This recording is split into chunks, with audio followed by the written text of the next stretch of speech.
Hey there, Benchmarks members. Welcome to another update. This is going to be a short and quick one. It's about the budget, and pretty much we just don't have a budget. So, quick review. The House and the Senate passed a budget. They came to an agreed upon budget and passed it. It went to the governor. The governor really wanted to see Medicaid expansion in the budget, and it was not included. As a result of that, the governor vetoed the budget.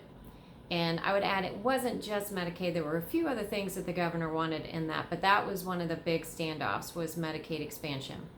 The hope is that then the Senate and the House, along with the governor, could work out the differences and come up with a compromise budget.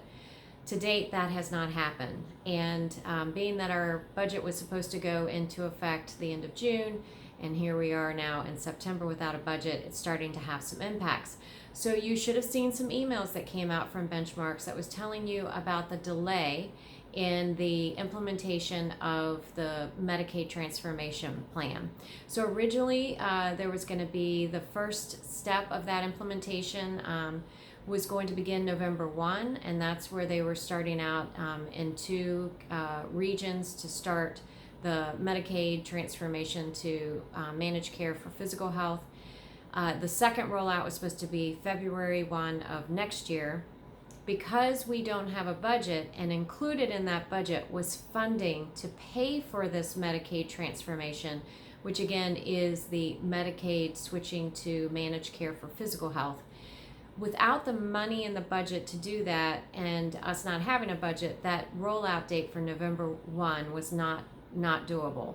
So what the department did is, instead of rolling out November and then February of 2020, they're rolling both out in 2020, in February 2020. So everything's going to roll out. The November and the February will roll out together.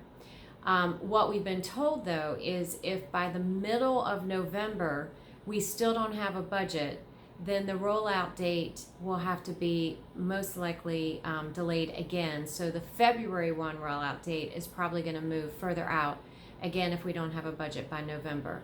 There are some folks that are hopeful that we could see some kind of compromise that comes out. What I would say is, at this point, there's just a real resistance on the Senate's side to see any type of Medicaid expansion. The House had a bill that would pass if it hit the floor of the House today. It would pass, and it did provide Medicaid expansion. It was connected to work requirements, similar to what we've seen in some other states.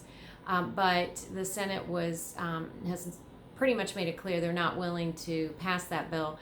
And as a result, the House has not put it forward. But there was hope that if that bill did pass, then perhaps that could be the model of the compromise between the governor, the Senate, and the House.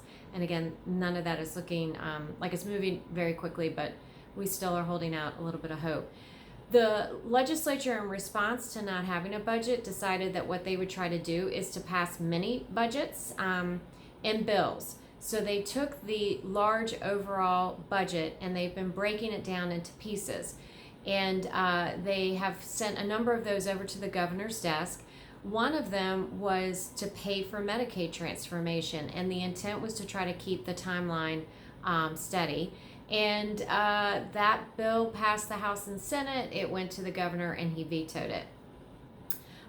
They also did the same thing with state employee raises. The governor did pass that bill. So there's some components of the mini budgets that it looks like the governor is willing to pass, to sign on to, and there's other components that, like the Medicaid transformation funding, that he's not.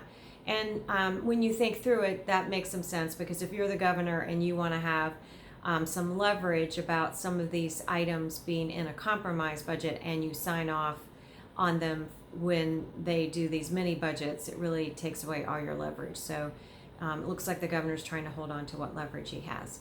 I did want to let you know that a number of our legislative items were in the budget that the House and the Senate passed.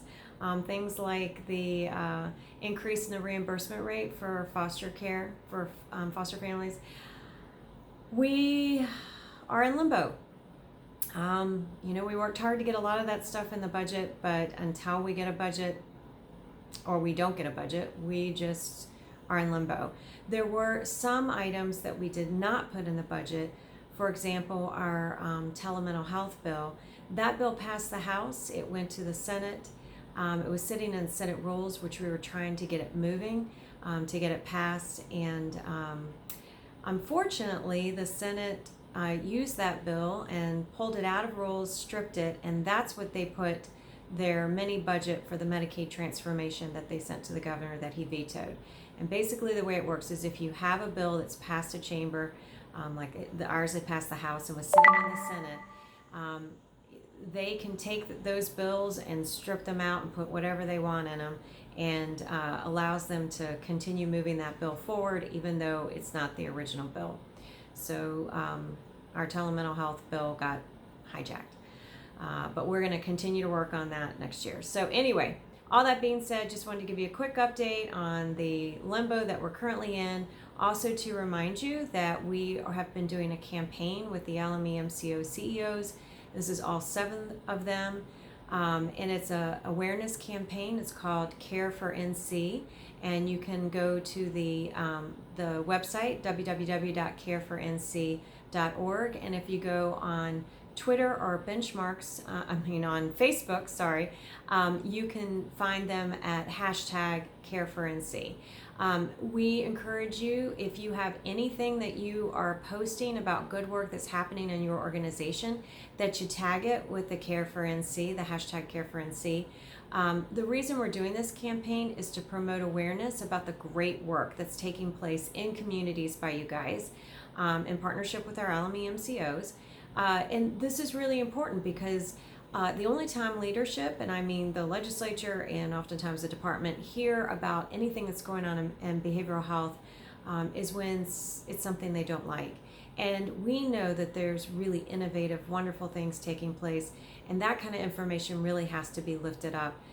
We feel like if there's more awareness about the good things that are happening, then legislators are going to be less likely to cut money from the behavioral health system, which they've been doing for the last quite a few years, and that they will see the importance of investing in behavioral health, child welfare, juvenile justice, all these things that make a difference in the individual lives that ultimately strengthen communities. So we really need your support on that. We are actually finding things that you're posting on Facebook or Twitter, and we're reposting those on our benchmark site with the #CareForNC, but we would love it if you did it well. So we're trying to get you some more awareness, but if you're part of that larger conversation of #CareForNC, it will help lift not only your individual voice, but all of the voices out there who are trying to make sure folks know just the many wonderful things that are taking place by agencies just like yours. So with that being said, I hope everyone has a wonderful day. And as always, if you have any questions, please don't hesitate to call us. Thanks.